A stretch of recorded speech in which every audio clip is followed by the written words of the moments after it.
The signal from beyond. Captain Maya Chen stared at the vast expanse of stars through the horizon's observation deck.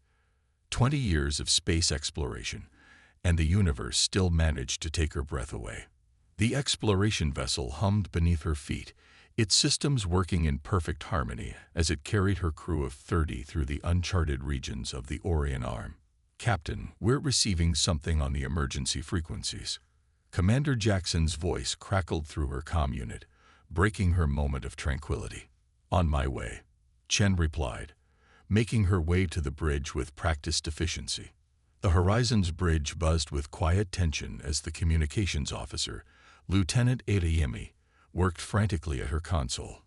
"It's definitely coming from Outpost Helios, Captain. The signal's degraded, but it's their emergency beacon." Chen's stomach tightened.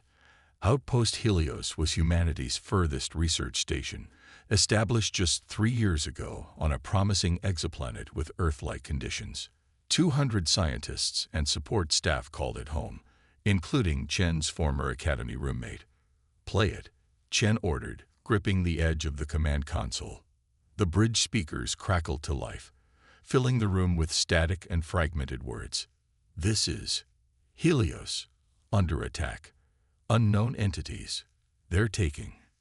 God, they're taking people. Weapons ineffective.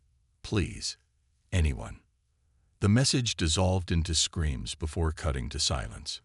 "Timestamp," Chen demanded. "Signal originated 36 hours ago, Captain," Adeyemi replied, her dark eyes wide. Chen didn't hesitate. "Nav, plot a course to Helios, maximum speed. Tactical, bring all systems to combat readiness. Communications, send a priority message to Earth Command with the recording and our intention to investigate." The Horizon surged forward, its advanced engines pushing to their limits as they raced toward Outpost Helios. The 12-hour journey passed in tense preparation, with each crew member aware they might be heading into something far beyond their experience. Humanity had encountered only 3 other sentient species in its expansion into space, all peaceful and less technologically advanced than Earth. As they approached Helios, Science Officer Dr. Elias Rivera monitored his sensors with growing concern. "Captain, I'm not detecting the normal power signatures from the outpost." "Life signs?" Chen asked, her voice deliberately calm. "Inconclusive at this range. There's significant atmospheric interference." When they finally achieved orbit around Helios, the truth became apparent. The once thriving outpost lay in ruins. Buildings were shattered, defense systems destroyed with surgical precision. Most disturbing were the empty landing pads. The outpost's evacuation ships remained intact and untouched. "They never had a chance to escape," whispered Jackson. Chen assembled a heavily armed away team, leading it herself despite her first officer's protests. As their shuttle descended through the atmosphere, the devastation became clearer and stranger. The destruction wasn't random but methodical, as if the attackers had been following a specific protocol. The landing party moved through the silent ruins with weapons ready, their helmet cameras recording everything for Earth Command. They found no bodies, only blood stains and signs of desperate resistance. The outpost's central lab remained relatively intact, its security doors ripped open by something of immense strength. Inside, Dr. Rivera accessed the facility's backup data core. "Captain, you need to see this," he called, his voice shaking. The laboratory's main screen flickered to life, showing security footage from the attack. Tall, segmented creatures moved with unsettling precision through the outpost. Their exoskeletons gleamed under the facility lights, and multiple limbs ended in both natural weaponry and advanced technology. They systematically subdued humans, injecting them with something that paralyzed but didn't kill. The victims were then methodically sorted and taken to the creature ships. "They're harvesting them," Jackson whispered. Dr. Rivera pulled up the last entry from the outpost's chief scientist. The woman's face appeared on screen, exhausted and terrified, barricaded inside the lab's secure room. "This is Dr. Samira Patel's final record. The entities call themselves the Vraxen, as best we can translate. They've shown no interest in communication. From what we've gathered from their ship's emissions and the specimens they've focused on collecting, they appear to be cataloging human biological responses. They're methodically testing our physical and psychological limits. Her voice broke. They're treating us like lab animals. The door won't hold much longer. If anyone finds this, they're heading toward the Arcturus colony next. Their technology is beyond ours, but they have a weakness. Their ships emit a specific radiation signature that affects their navigation when. The recording ended as something massive slammed against the laboratory door. Captain Chen ordered a complete sweep of the facility, recovering what data they could. As they prepared to leave, a warning blared from their shuttle sensors. Multiple objects were approaching the planet at high speed. They're coming back, Chen realized. Everyone to the shuttle. Now. The horizon barely escaped the system. 3 alien vessels in pursuit. The exploration ship wasn't built for combat, but Chen's tactical experience and her crew's quick thinking allowed them to disrupt the alien sensors long enough to make the jump to faster-than-light travel. Send everything to Earth Command, Chen ordered once they were safely away. All the footage, Dr. Patel's warning, everything. On Earth, Admiral William Koga received the Horizon's transmission with a stony expression. In his 30 years of military service, he had hoped never to activate the protocol locked in his personal safe. But as the evidence mounted on his screen, the systematic hunting of humans, the experimentation, the planned progression toward more populated colonies, he knew the time had come. "Get me the Security Council," he told his aide. Authorization code, Prometheus Rising. Within hours, the 12 members of Earth's Security Council gathered in the underground chamber beneath Geneva. The evidence from the horizon played on screens around the room, the horror evident on every council member's face. The Vraxin vessels will reach Arcturus colony in approximately 72 hours, Admiral Koga informed them. Arcturus has 15,000 civilians and minimal defenses. Evacuation? Asked the representative from the African Union. Impossible in the time frame. Even if we could reach everyone, we don't have enough ships. Then we fight, stated the Chinese counselor firmly. Admiral Koga nodded, activating the secure terminal. I propose implementation of the Thanatos Protocol. A heavy silence fell over the room. The Thanatos Protocol wasn't just classified. Most of the people in the room had believed it to be theoretical. Developed after humanity's first ventures into space, it outlined the construction and deployment of weapons so devastating they violated every space treaty humanity had signed with other known species. The Thanatos fleet exists, asked the European representative, her voice barely audible. 7 vessels, hidden in the asteroid belt, Koga confirmed. Built over 20 years in absolute secrecy, they carry experimental weapons designed specifically to counter technologically superior enemies, gravity manipulation systems, targeted bioweapons, antimatter warheads. This is genocide, whispered the representative from Oceania. Koga's expression remained firm. This is survival. These entities see us as resources to be harvested. If they reach our core colonies, millions will die or worse. The Thanatos Protocol is designed not just to defeat an enemy, but to ensure no species ever considers humanity prey again. After 4 hours of debate, the vote was unanimous. For the first time in human history, Earth authorized the deployment of its doomsday fleet. As Admiral Koga left the council chamber, his aide handed him a secure tablet. The Horizon is requesting deployment orders, sir. Koga wasn't surprised. Tell Captain Chen to rendezvous with the Thanatos fleet at these coordinates. He entered the location into the tablet. She's earned the right to see what happens next. In the darkness of space, 7 massive warships awakened, their systems powering up for the first time since their completion. On their bridges, crews who had trained for years in simulation finally took their real posts, preparing weapons that had only existed in theoretical physics until now. Humanity had been attacked without provocation, its people treated as specimens. Now the predators would learn why that was the greatest mistake they could have made. The Reckoning. The Vraxan Armada moved through space with cold efficiency, its 100 ships arranged in perfect geometric formation. At their center, the command vessel, 3 times larger than any human carrier, pulsed with energy as it processed data from the human outpost. The specimens had proven fascinating, adaptable, resilient, and wonderfully diverse in their responses to stimuli. The Vraxan had cataloged 17 other species across their expansion, but humans showed particular promise for their bioengineering programs. Inside the command vessel, High Director Skull reviewed the collection data with satisfaction.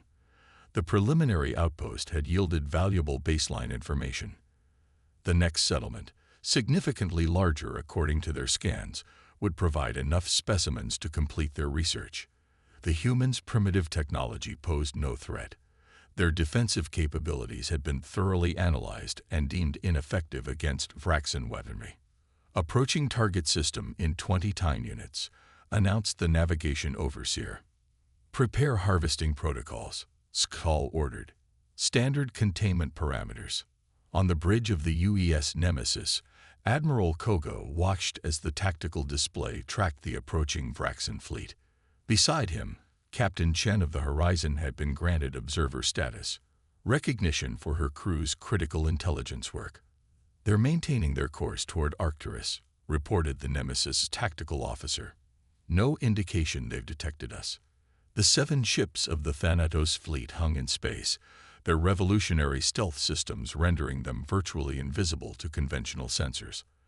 Unlike the sleek exploration vessels that represented humanity to the galaxy, these were angular, asymmetrical constructs of dark composite materials, designed for one purpose alone.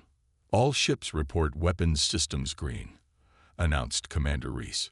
Strike packages programmed per your specifications. Koga nodded. Begin Phase 1.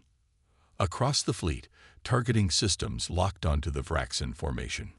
The human ships had positioned themselves along the aliens' projected course, hidden amongst the debris of an ancient asteroid field. They would have only one chance at a perfect first strike. They're entering optimal range, Reese announced. 3 minutes to intercept. Koga activated the fleet-wide communication system. This is Admiral Koga to all Thanatos vessels. What you are about to execute is not vengeance. It is a message. These creatures see us as specimens. Today, they learn that humanity is not prey. On the Vraxan command ship, an alarm suddenly sounded. Unidentified energy signatures detected, reported the sensor overseer, mandibles clicking in confusion. Configuration unknown. Before Skull could respond, 7 points of light appeared in the void before them. Attention Vraxan vessels. Came a transmission in perfect Vraxan language patterns. The humans had analyzed and replicated their communication signals from the Helios data. This is Admiral William Koga of the Earth Defense Force. You have attacked a human outpost without provocation and taken human lives. Withdraw immediately from human space or face extinction. Skull's compound eyes narrowed. No harvested species had ever pursued them, let alone threatened them. Fascinating, he chittered to his command staff. They believe they can challenge us, scan their vessels, and prepare to add these craft to our collection. The scans returned immediate warnings. The human ships contained energy signatures unlike anything in the Vraxan database, unprecedented power readings and weapons systems that defied their understanding. Impossible, hissed the weapons overseer. Their technology was primitive at the outpost. Skull realized too late the critical error in their assessment. Evasive maneuvers, full defensive protocols. The order came too late. Across the Thanatos fleet, the first wave of weapons activated. Not the conventional kinetic or energy weapons the galaxy understood, but something far worse, the forbidden sciences humanity had developed in secret. From the Nemesis came a concentrated beam of gravitational energy, invisible to the naked eye, but devastating in its effect. It struck the lead Vraxan vessel, instantly warping space-time around the ship's drive section. The vessel imploded, crushed by forces it was never designed to withstand. The UES Retribution launched its payload next. Microscopic nanomachines specifically programmed to target the unique molecular structure of Vraxan technology. They swarmed across 3 alien ships, disassembling their hulls at the atomic level. "My God," whispered Captain Chen as she watched the display. "This is only the beginning," Koga replied grimly. The Vraxan fleet, recovering from the initial shock, attempted to return fire. Their weapons, devastating against normal defenses, scattered harmlessly against the advanced shielding of the human vessels. Inside the command ship, Skutal watched in disbelief as a third of his fleet disappeared from tactical displays. "Impossible," he repeated. Their technology was assessed at Level 3 advancement. These weapons are beyond Level 8. They concealed their true capabilities, realized his strategic advisor. The outpost was a deception. In truth, the outpost had been genuine, but the Vraxan had fundamentally misunderstood humanity. They had catalogued the outpost's defenses and assumed they represented the pinnacle of human military technology. They never considered that humans, having evolved as both predator and prey on a dangerous world, would develop weapons they chose not to use, a deterrent held in reserve for existential threats.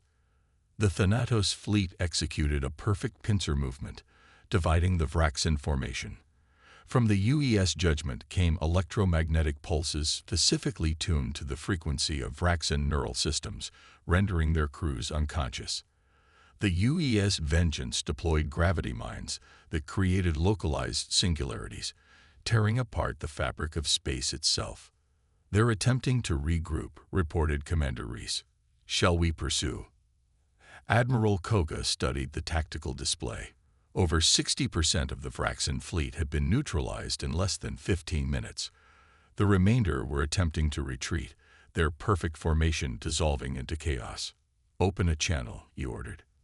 Skull's image appeared on the main screen, the alien's posture noticeably different. No longer the confident predator, but a creature facing extinction. "You now understand what we are capable of," Koga stated, his voice level. "But I want you to understand something else." He transmitted a compilation of human history, not the scientific achievements or space exploration, but humanity's conflicts. The world wars, the nuclear age, the brutal fighting techniques humans had developed over millennia of combat with each other. "We have fought ourselves more viciously than any outside enemy. What we've shown you today is restrained compared to what we could unleash. Return to your territory and take this message. Humanity is not a resource to be harvested. We are not specimens for study. We are the apex predators of our world, and we will defend our people to extinction. Yours, not ours." The remaining Vraxan ships accelerated away, jumping to faster-than-light travel as soon as they cleared the human fleet's weapons range. In the aftermath, the Thanatos fleet gathered the wreckage for study and rescued the few human captives found aboard the destroyed vessels. Most importantly, they recovered Vraxan navigational data, revealing the locations of 17 other species that had fallen victim to their harvesting operations. 6 months later, representatives from Earth traveled to the Vraxan homeworld, not with weapons, but with a proposal. The Vraxan, having reassessed their understanding of the galaxy, accepted Earth's terms without resistance. A galactic council would be formed, with humanity as its founding member, dedicated to protecting developing species from exploitation. As Admiral Koga stood before the Earth Security Council to deliver his final report on the Vraxan incident, he reflected on how quickly the balance of power had shifted. "The Vraxan have withdrawn from all harvesting operations," he informed the Council. "Their empire is dismantling its research facilities and releasing the specimens they've collected over centuries." "And the Thanatos fleet?" asked the African Union representative. "Remains on standby, but visible now, no longer a secret. Our new allies understand it exists not for conquest, but as a guarantee that what happened to Outpost Helios never happens again." Captain Chen, recently promoted to Admiral for her role in a crisis, added the final word. "The galaxy now understands what we've always known about ourselves. Humanity extends friendship to those who seek it, but those who threaten us will face the full measure of our wrath. We evolved not just to survive, but to ensure that those who depend on us survive as well. Throughout the galaxy, the message spread quickly among spacefaring civilizations. The humans are not to be underestimated. They appear peaceful, but harbor terrible weapons. They seem cooperative, but will unleash unprecedented devastation when provoked. They have experienced the worst of war among themselves and survived.